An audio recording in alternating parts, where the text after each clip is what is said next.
let's be honest. This is the one that you're probably more interested in seeing. The children's game shows.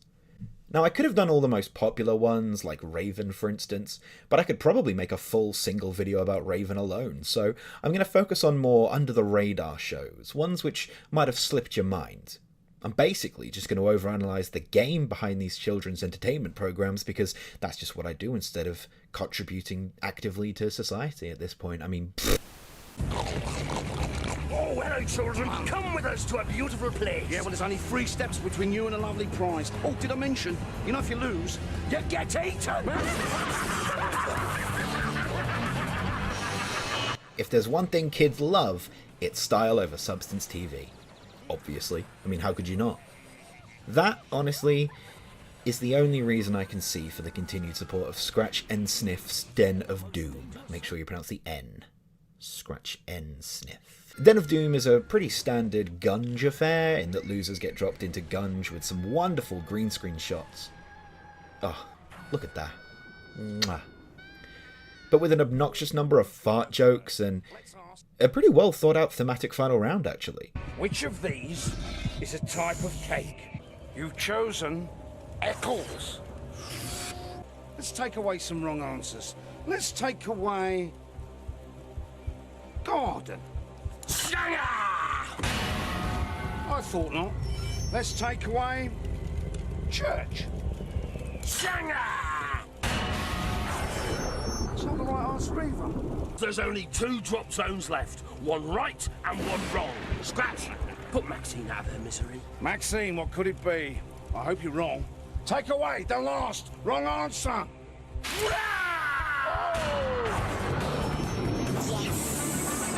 Honestly, the set design is excellent, and the final round, as I said, is a pretty nice way of tying the themes and the whole point of the game together. It's pretty good. But there's one fatal flaw with the format. All the questions before the final round are 50-50. How long can tarantula survive without eating? 2 months or 2 years? 2 years. It's the right answer. Well done. So the question difficulty ranges from... What cartoon elephant could fly using his ears? Was it Jumbo or Dumbo? to... How long can the African lungfish survive out of water? Is it 4 weeks? Or is it perhaps 4 yards? But it doesn't really matter, because you'll always have a 50-50 chance if you just guess.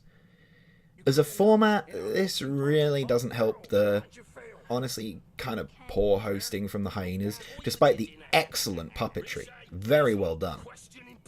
I don't like being openly negative about things like this, because, as I say, a lot of people clearly worked hard enough on it that there are so many elements of genuine quality, but honestly, this show doesn't really work. At least not as it was. Wouldn't you? No, but if you pass the person who was in second place, you'd be in second place. In this instance, you're in last place, mate. I hope you're wearing clean underpants.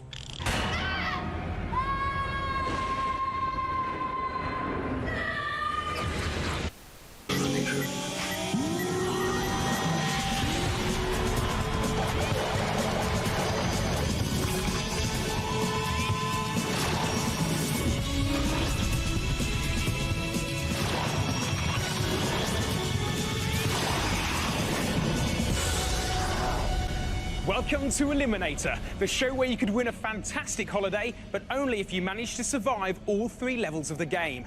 From one extreme to the other, then. Michael Underwood hosts Who Wants to Be a Prepubescent Millionaire, where a group of 3 kids will answer questions, the difficulty of which they choose, and take steps based around how difficult that question was. Following them on this pathway to success is the Eliminator, who either moves 1, 2, or 3 moves depending on how far in the game the team is. Frankly, the show received a very clear upgrade in presentation in the jump from the first series to the second, and the Eliminator looks less like someone's uncle reliving their punk phase and more like a children's version of Predator. I think the game is quite heavily weighted against the kids, however. Like, maybe giving them 2 questions to move before Eliminator starts following them would make 1 move questions a little less useless. But as these shows go, it ain't too bad. They said D, McPartlin and Kennedy. It's the wrong answer. It was B, McPartlin and Donnelly. Which means, although you're extremely brave to go for a 3-move question, you stay exactly where you are, and Eliminator does what he does best.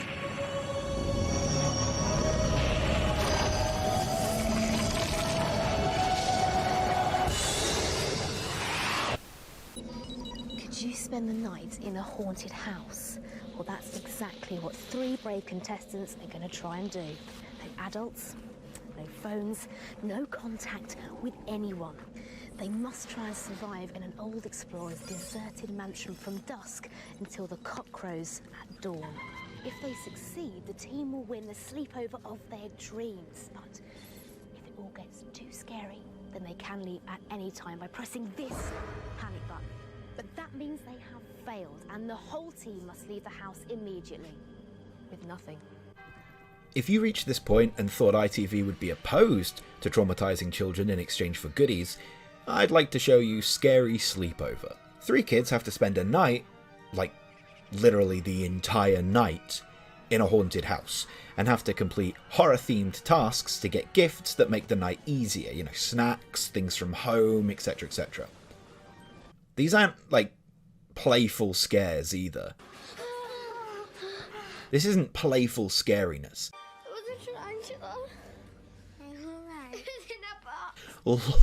Look at these poor kids' faces. They look terrified. If the kids can't handle it, they press a hand-shaped button on the wall and Anna Williamson tries to console them. I'm just going to say this right now, by the way, that we here don't have a bad word to say about Anna Williamson. She presented so much great stuff. She's a massive mental health advocate. Quite frankly, she deserves your respect. The prize for surviving 9 straight hours of being in this place is an overnight stay at some splash hotel at Alton Towers. I'm not really sure if it's worth the intense psychological trauma, but then again, I've never been to Alton Towers. Maybe it's awesome. Fair play to this show for being this ballsy in its execution. And any kids who went on this show, you're absolute gangsters. I don't know how you did it. I would be in floods of tears if I were on this show, if I were like 7 or 8. Wild. But hey, don't go thinking that CBBC was above these horror-themed game shows.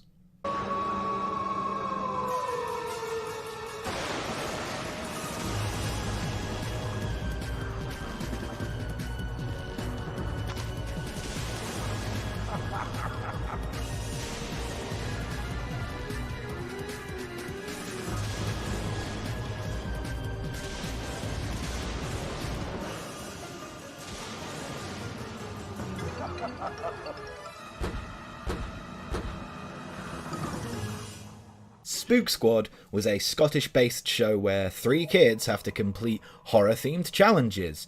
A bit like Jungle Run, actually, just with a different sort of thematic tone. Culminating in a puzzle where they have to find an item relevant to a ghost who lived in the castle that the show is set in. Punctual Percy Hudson was revered for his timekeeping, tidiness and efficiency. One night, whilst making final checks to the laird's dinner table, he was rather taken aback by a sudden shooting cork from a dusty champagne bottle. It bounced against a wall, rebounded onto the chandelier and eventually fractured his cranial ridge. Poor Percy didn't know what hit him. The more games they complete, the more letters of the item are revealed at the end, making it easier to deduce the item that needs to be found. The maze is possible, but will require great skill. Work as a team, hunters. Sarah, you're the one outside the maze and so must open the doors to allow the others through. Then it is up to Hannah and Claire Louise to push some giant eyeballs round the corridors and out the other side.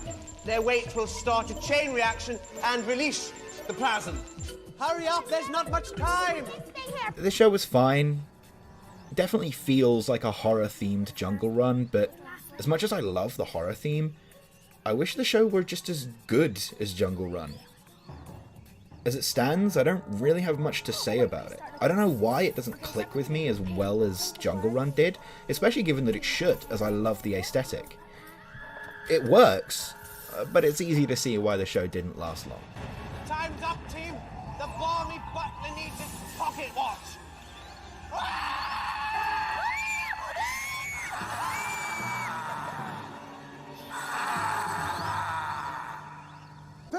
Hudson, back with some regimented routines. Excellent! The last grain of sand slips through the timer, and Macabre is victorious.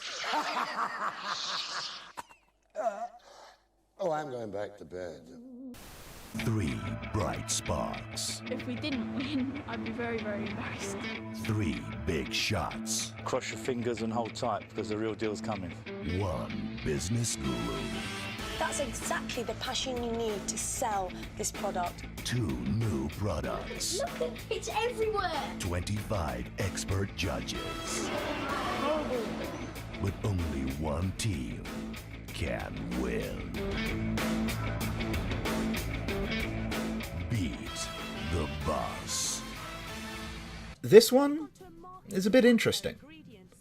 This struck me as an apprentice for kids before they actually tried an apprentice for kids. And as it happens, it's hosted by former apprentice candidate Syra Khan. The show revolves around 2 teams, one consisting of young kids with creative minds and one consisting of successful business adults. And the teams are given a brief for a project that they'll need to conceptualise and bring to market, with the winning team receiving a ride in a posh limo. It doesn't really feel like much of a prize when you think that you get 250 grand from Apprentice, but smaller budgets for smaller people, I guess. Kids are happy with anything. The concept of the show is really strong as far as I'm concerned, but what kills it for me is kind of a cross between the host and the overall presentation. Say what you will about Syra Khan, but what appears clear to me is that she's a lot more comfortable and better suited to adult broadcasting rather than children's entertainment broadcasting, which also explains why she moved on to things better suited for her, like Loose Women. And that's not intended as a dig. The presentation of the show is quite bland, which is a bit disappointing for a concept as strong as this, but hey, don't just take my word for it. Let's check with a former contestant. Some of the lovely people from the CBBC Ed Posting Facebook group gave me some recollections of their experiences on the show, so let's hear from George. They came to our school to do a casting kind of thing. Can't remember exactly why I wanted to do it, but I thought, why not? Syra Khan was the host, and as much as she played a bit of a hard ass, normally she was actually sound, so it was me and 2 other schoolmates against these 3 adults from different industries. And I can remember the adults being pretty chill too. One of them was being a bit of a douchebag, but that was mainly for the cameras, I reckon. As far as I'm aware, no one really recognised me after, and I'm kind of glad really. As I grew up, I found it quite embarrassing, mainly because we were one of the only kids teams on that show ever to lose to the adults, but now I'm not really bothered about it. And to be quite honest, I tend not to think about it. I'd like to see the show make a return, perhaps with someone a little more suited to children's entertainment. I think the show really had legs as it encouraged young kids to think about creating and could lead to some interesting young developments. As it stands, it's a slightly bizarre moment in history and a kind of sad waste of potential. I think I'm not getting a lot of self-belief here. Oh, you're not believing in this product? We've got the passion, we've got the product. Believe you me, we have the attitude to do it. That's exactly the passion you need to sell this product.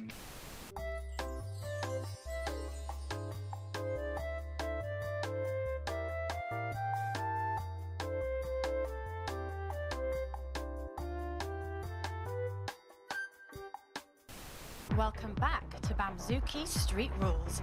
The Zooks have hit the pavements and the competition could get ugly as the teams try and do anything they can to avoid elimination. So, who's in the mix this week? Hey, we're the Zooksters. Hi, we're Team Vantis. Hi, we're Team Iron Platoon. Hi, we're Team Dragon Force. Yeah!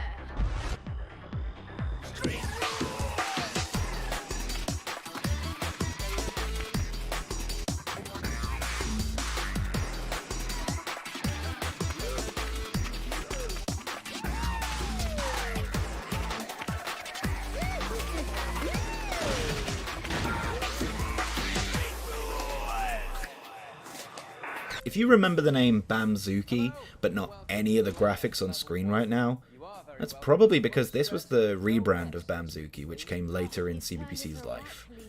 I wanted to talk about this because, in my opinion, the rebranding is not as good as the original. I find the bizarre skits and side comedy to be weirdly out of place, Stay off the streets and to be on the alert for strange activity. Police have issued a description of an elderly man said to be extremely athletic. So far, no one has been apprehended. And that's the way we'd like to keep it. The basic point of the show is that the teams would create these little creatures called Zooks with software that you'd have to download from the CBBC website, which I actually still have somewhere, and pit them head to head in random challenges in a big glossy studio.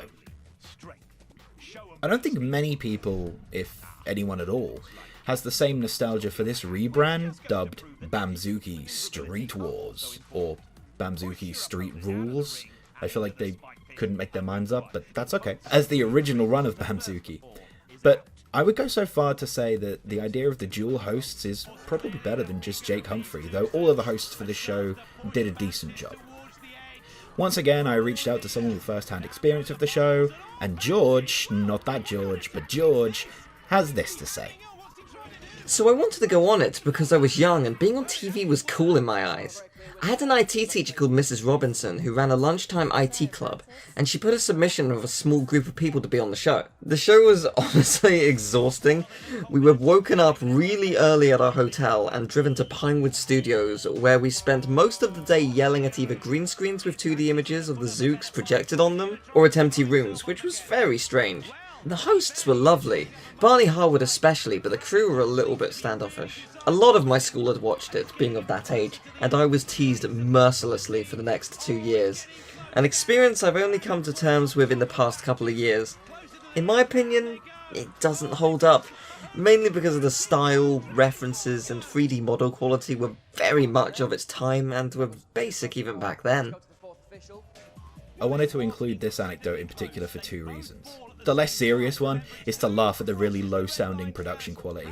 I mean, you get kids to overact towards empty green screen tables and shit. Wouldn't it just be easier to, like, show the Zooks on a computer screen or something? Like, at least make it more interesting for the kids themselves, man. You've brought them all the way out here.